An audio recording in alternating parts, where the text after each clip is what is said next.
The last drops of coffee sizzled on the hot plate, the smell of burnt sugar and stale regret hanging thick in the air.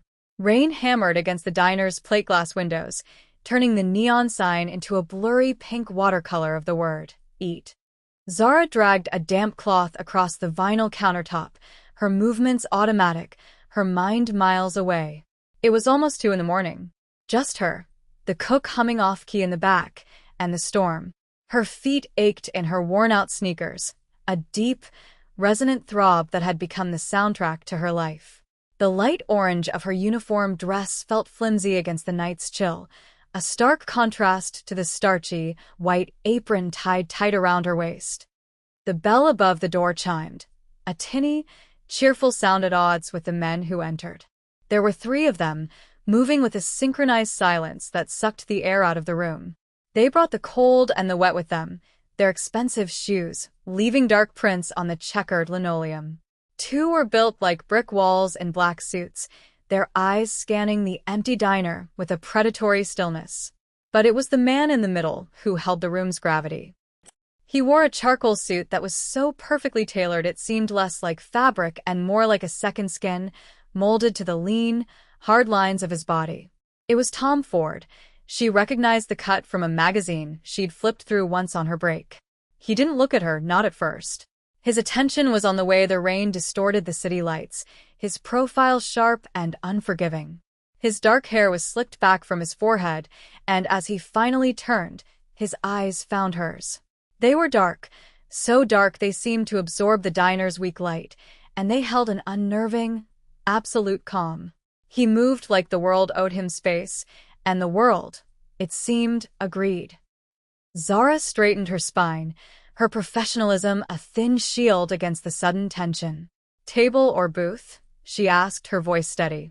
The man in the center gestured to a booth in the corner, the one with the torn vinyl seat she usually steered customers away from. He slid in, his men taking the opposite side, facing the door. They were his guards, his soldiers. Her mind, usually occupied with tuition fees and late rent, suddenly felt very small and very naive. She grabbed 3 menus, her hands feeling clumsy. She set them on the table, along with glasses of water. The central man never took his eyes off her. It wasn't a leer, nothing so crude. It was an assessment, a quiet and total inventory of her existence. She felt stripped bare under that gaze, from the fraying hem of her dress to the exhaustion she knew was plain on her face. "Coffee," he said. His voice was a low baritone, smooth and quiet, yet it carried the weight of command. "No, please. No, thank you. Just the order." "And for you?" she asked, turning to the other 2. They just stared at her, their expressions blank. The boss made a small, almost imperceptible motion with his hand, and they remained silent. "Just 3 coffees," he clarified, his gaze unwavering. Zara nodded and retreated to the counter, her back prickling with the feeling of being watched. She poured the coffee, her hands shaking just slightly. She told herself it was the caffeine, the late hour. It was a lie. This was different. This was danger, polished and bespoke, sitting in her corner booth. She brought the mugs over. As she leaned in to place his cup on the table, one of the men on the other side made a guttural sound, clutching his stomach and lurching forward. "Water," he gasped, knocking his own glass to the floor.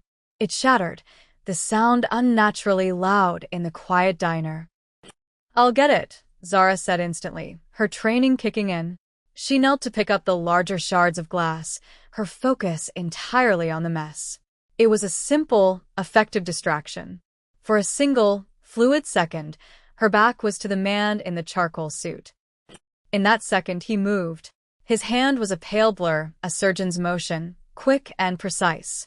It dipped into the large pocket of her apron where she kept her tips, her keys, and her worn leather wallet. He lifted it without a sound, without disturbing the fabric. It was an act of impossible grace, a theft so clean it might as well have been magic. He settled back against the vinyl, the wallet concealed in his palm, his expression unchanged. By the time she had swept up the glass and brought a fresh water, the moment was gone. The man who had feigned sickness was sitting up straight again, his face a stony mask. She refilled his glass, her senses on high alert, but she couldn't pinpoint why. They drank their coffee in silence. The minutes stretched, each one thick with unspoken tension. Finally, the man in the center placed $100 bill on the table. It was crisp, new. Far too much for 3 coffees. He slid out of the booth, his men rising with him. He paused for a moment beside the table, his dark eyes meeting hers one last time. There was something in them now, a flicker of what? It was gone before she could name it. Then they were gone, the bell chiming their exit, leaving only the scent of rain, expensive cologne, and a silence that felt heavier than before. Zara let out a breath she hadn't realized she was holding. She cleared the table, her hands moving quickly, eager to erase their presence. She pocketed the $100 bill, a small thrill of relief cutting through her unease. It would cover her bus pass for the month, with plenty left over. An hour later, her shift was over. She untied her apron, hung it on its hook, and grabbed her worn coat. Yawning, she reached into her coat pocket for her wallet to get her bus fare. It wasn't there. A knot of cold dread formed in her stomach. She checked her other pocket. Nothing. Frantically, she remembered. Her apron. She had put her wallet in her apron pocket at the start of her shift because the pocket in her dress had a hole. She ran back to the hook, her heart starting to pound. She plunged her hand into the apron's deep pocket. It was empty. Panic, cold and sharp, seized her. Everything was in that wallet. Her ID. The $74 she'd scraped together for the electric bill. And the photo. The one thing she owned that was irreplaceable. She sank onto a stool, her head in her hands. It had to have been them. The distraction, the weird silence, the intense way he had watched her. It was a setup. But why?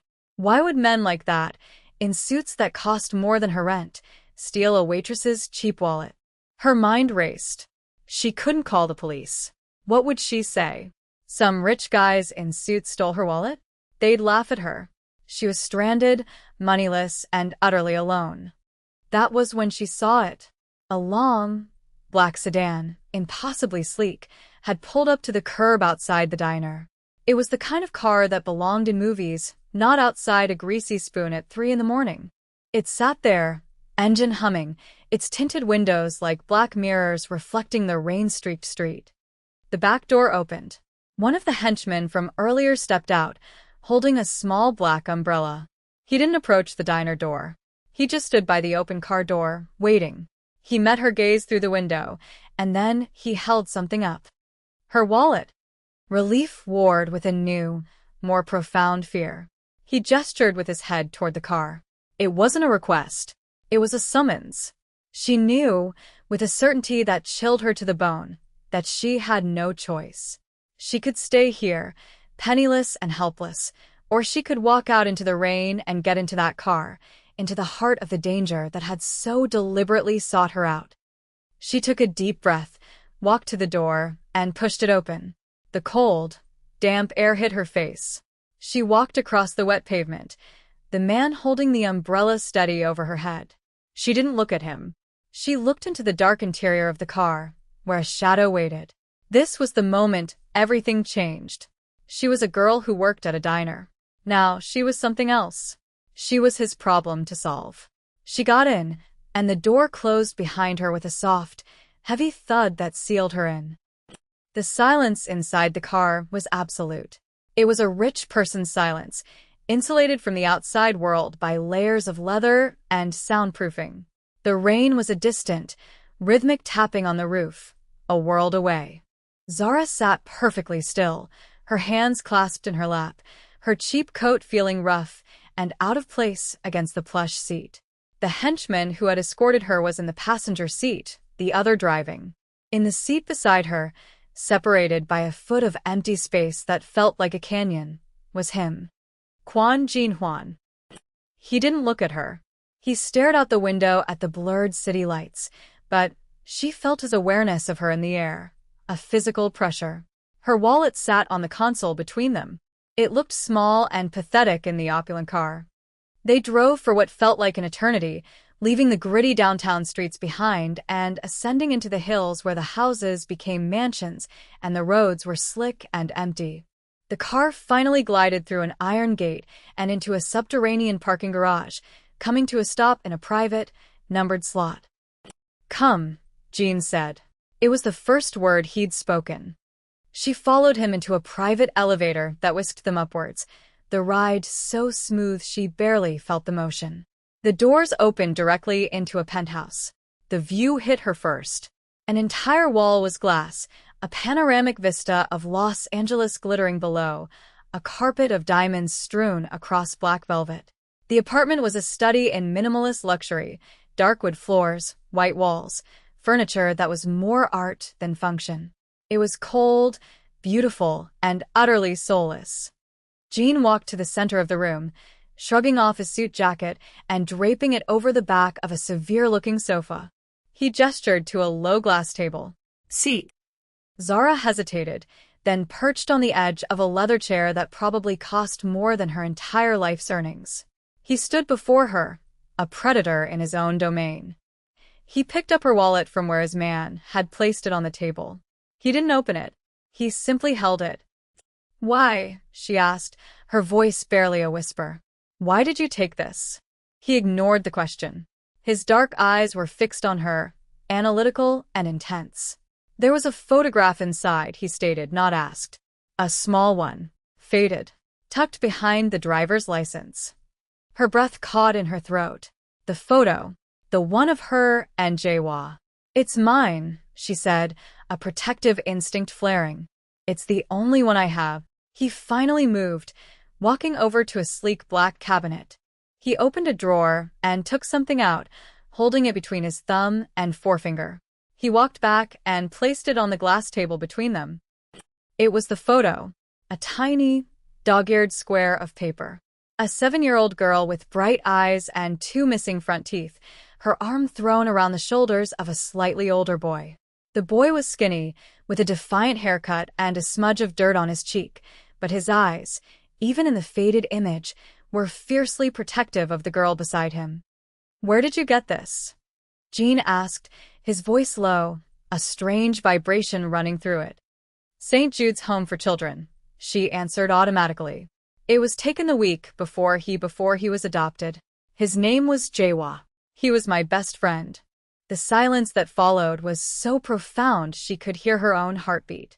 Jean stared down at the photo, his jaw tight. When he looked up, the mask was gone. For a fleeting second, she saw not the terrifying man in the suit, but the lonely, fierce boy from the picture. The look in his eyes was one of raw, unguarded pain. "They told me you were placed with a family a month after I left," he said, his voice rough. "They said you were happy, safe." Zara's mind struggled to connect the dots. The boy in the photo, the man in front of her, the name. It was impossible. "Jae-wha," she whispered, the name feeling foreign and sacred on her tongue after 15 years. He gave a sharp, humorless nod. "My name is Kwon Jin-hwan now." He looked away from her, toward the window, toward the sprawling city he had clearly conquered. "The family that adopted me, they weren't what they seemed. They were part of this." He gestured vaguely at the opulent room, at the life it represented. "They didn't want a son. They wanted an heir. One they could mold. One they could break and rebuild in their own image." His wound was suddenly laid bare. The vulnerability he kept hidden under layers of Tom Ford suits and lethal stillness. It wasn't just a lost childhood. It was a betrayal that had forged him into this man. He had been taken from the one person who represented home, and he could never go back for her. He had failed to protect her. As the weight of his confession settled between them, his phone buzzed on the table. He glanced at the screen, and his entire demeanor shifted in an instant. The wounded boy vanished, and the cold, tactical leader returned. He answered, speaking in rapid, low Korean. Zara didn't understand the words, but she understood the tone. It was lethal. He ended the call and looked at her, his eyes hard again. "There's a problem. A rival family, the choice. They believe they've found a vulnerability.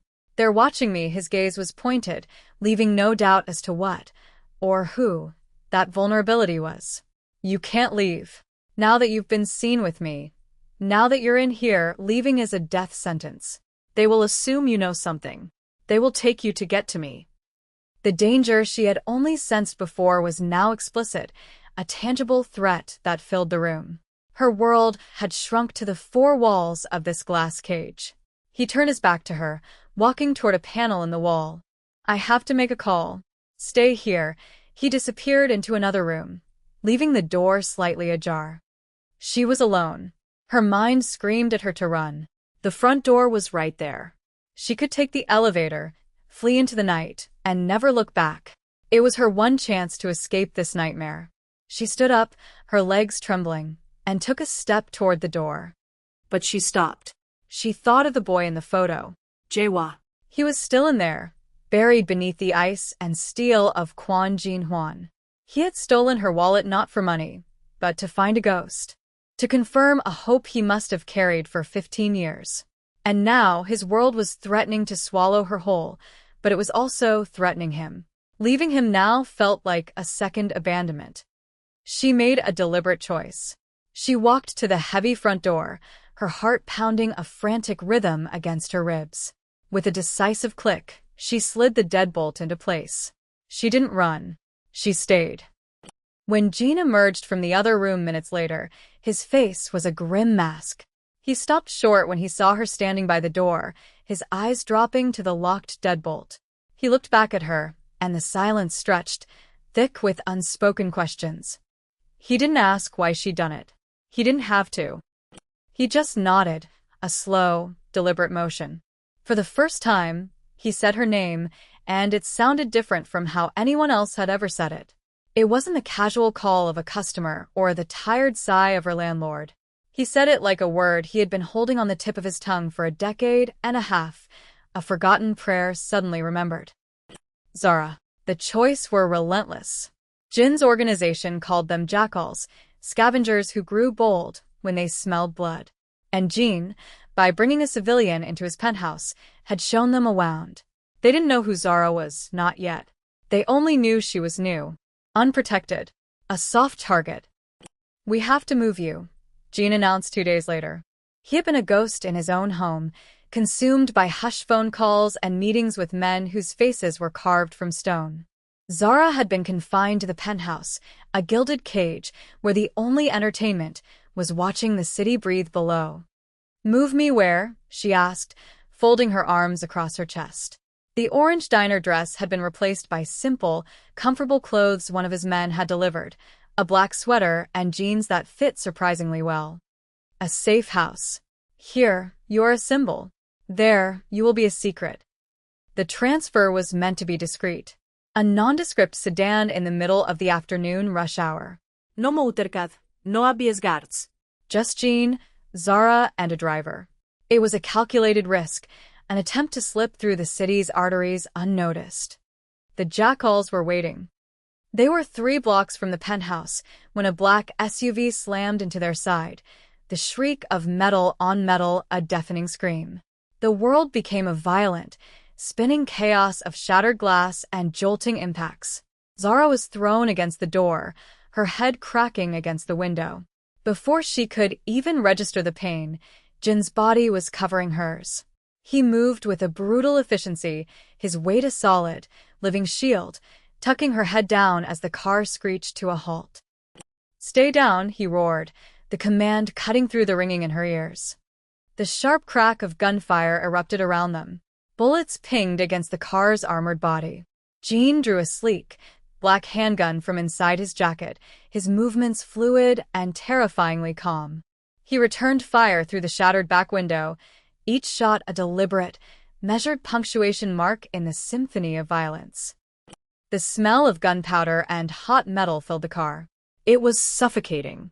Zara could feel the tension in Jin's muscles, the heat of his body pressed against hers. In the middle of a firefight, surrounded by death, she had never felt more protected. He was a creature of this element, moving through violence like it was a language he was born speaking. It was over in less than a minute. The return fire stopped. Jean slowly lifted himself off her, his eyes scanning the street, his gun still raised. They're gone, he said, his voice tight. Their driver was slumped over the wheel, a dark stain spreading across his shirt. The SUV that hit them was already peeling away, disappearing into traffic. It was only then that Zara saw the blood. A dark red slash on the sleeve of his white shirt, just below the shoulder. "You're hit," she breathed. "It's a graze," he dismissed, his focus already on their next move. He opened his door, pulling her out with him. "We go on foot." Now. He led them through a labyrinth of back alleys, his pace fast and urgent. The adrenaline coursing through Zara's veins kept her moving, her earlier head injury a dull throb. They emerged into a different neighborhood, one of brick warehouses and quiet streets. He led her to an unmarked steel door and punched a code into a keypad. The safe house was the opposite of the penthouse. It was Spartan functional. A small kitchen, a bed, a table. It was a concrete box designed for survival, not comfort. "Sit," he ordered, his voice strained. He finally looked down at his arm as if just remembering it was injured. "Let me see," she insisted, her voice firmer than she expected. He hesitated, then nodded, shrugging off his ruined jacket and unbuttoning his shirt. The cut was deeper than a graze, a nasty gash oozing blood. The safe house had a well-stocked first aid kit. She found antiseptic, gauze, and bandages. Her hands were surprisingly steady as she began to clean the wound. She'd seen worse at the diner, kitchen accidents, drunken brawls. This was just different. This was a wound earned in a war she was now a part of. As she worked, his phone rang again. It was one of his lieutenants, his voice tinny and panicked over the speaker. "Sir, what is your location?" "We're sweeping the area." Jean started to reply, but Zara put a finger to her lips, shaking her head urgently. A thought, cold and clear, cut through her fear. The choice had known their route. They had been waiting. What if there was a leak? What if giving their location, even to his own men, was a mistake? She took the phone from his unresisting hand. "He's fine," she said, her voice a calm, authoritative lie. "The situation is contained. Maintain your current positions. We will contact you." She ended the call before the man could protest. It was a small thing, a lie told to protect him, but it was a line crossed. She had made a tactical decision in his world. She had chosen his side, not just by staying, but by acting. Jean stared at her, his expression unreadable. He hadn't tried to stop her. He had let her take control. She finished bandaging his arm, her fingers brushing against the warm skin of his bicep. The space between them was charged, the air thick with the smell of blood and antiseptic and the faint, lingering scent of his cologne, cedarwood and smoke. Their faces were inches apart. She could see the faint lines of exhaustion around his eyes. He caught her hand, his fingers closing gently around her wrist, stopping her movement. His gaze was intense, burning through her defenses. "I spent 15 years building an empire so no one could ever take anything from me again," he said, his voice a low, rough rasp. "Then you walk into a diner, and I realize I left the most important thing behind." It wasn't a declaration of love. It was something more dangerous. A confession of a fatal error. An admission that she was the one piece of his past he could not control, the one person who could unravel the cold, perfect world he had built. The next move came 2 days later. The choice, having failed to grab them in the ambush, went for the next best thing. They went for her past. When one of Jin's men did a quiet check on her old apartment, he found the message. A dead crow on her doorstep, a single white lily tucked under its wing. It was a direct threat. "We know who she is. We know where she came from. She is not safe anywhere." The war was no longer just his. It had become hers. The choice had made it personal. They were trying to get to him by terrorizing her, and in doing so, they had made a grave mistake. They had woken something up in Zara. Not fear, but a cold, hard resolve. They had targeted her life, her history. They would not get away with it. "They think you're my weakness," Jean said, his voice like ice.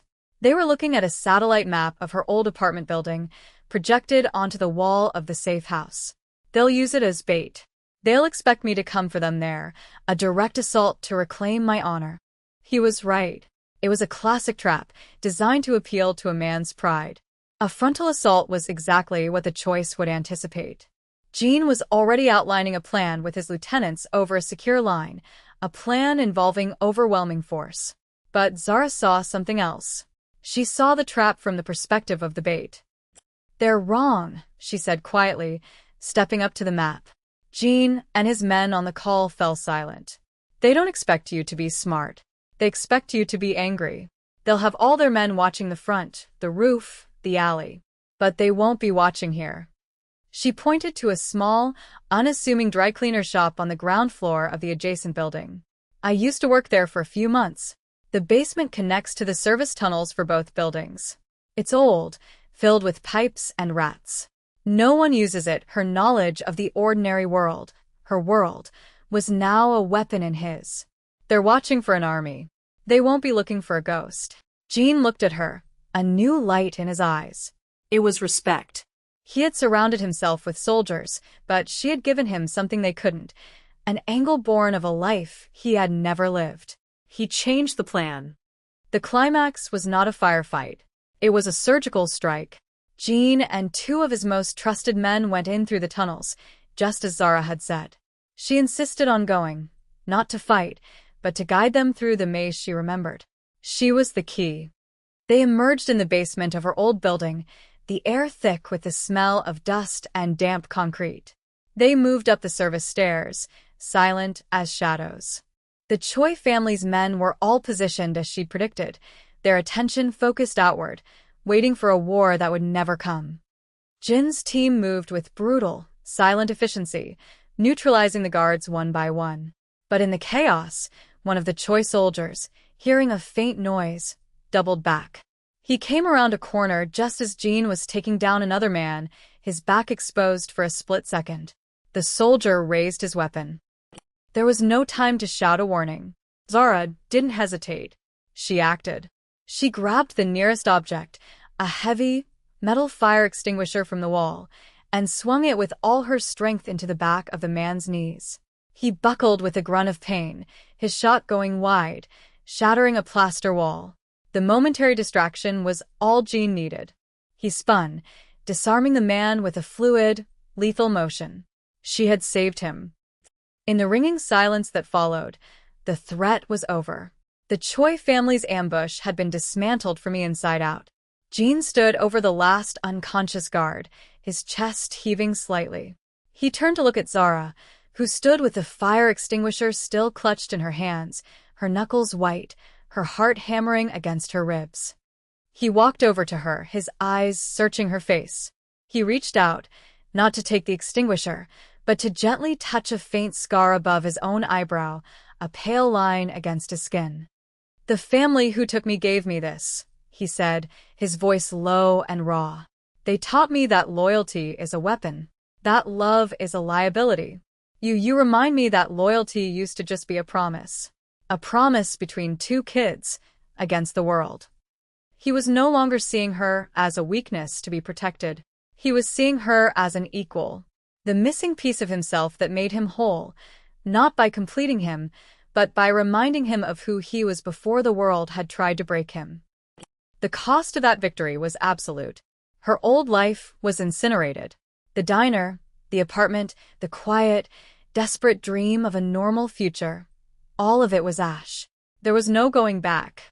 To choose him was to choose this life of shadows and violence, forever. They stood in the penthouse once more. The rain had stopped. The city was a quiet, glittering spectacle below. Jean stood by the window, looking down at the empire he commanded. Zara came to stand beside him, their reflections captured in the dark glass. A girl whose simple dress had been replaced by the quiet confidence of a survivor, and a man who ruled an underworld, forever bound by a faded photograph. "You can still leave," he said, his voice soft, not looking at her. "I would give you enough money to disappear. Start over anywhere you want. A new name. A clean slate." It was the ultimate test. The freedom she had once craved, offered to her on a silver platter. She could walk away, leave the ghosts and the gunfire behind. She looked at their reflections in the glass. Two orphans who had found each other again in the most violent of circumstances. She had spent her whole life feeling adrift, alone. Here, in the heart of the storm, she had found an anchor. She had found the other half of her story. "No," she said, her voice steady and clear, a quiet certainty in the vast, empty room. "I think I'm finally home." He finally turned to face her, and the cold, guarded stillness in his eyes was gone. In its place was something she had only seen once before, in the faded photo of a fierce little boy. It was possession. It was certainty. It was the unmistakable look of a king who had just reclaimed his entire world.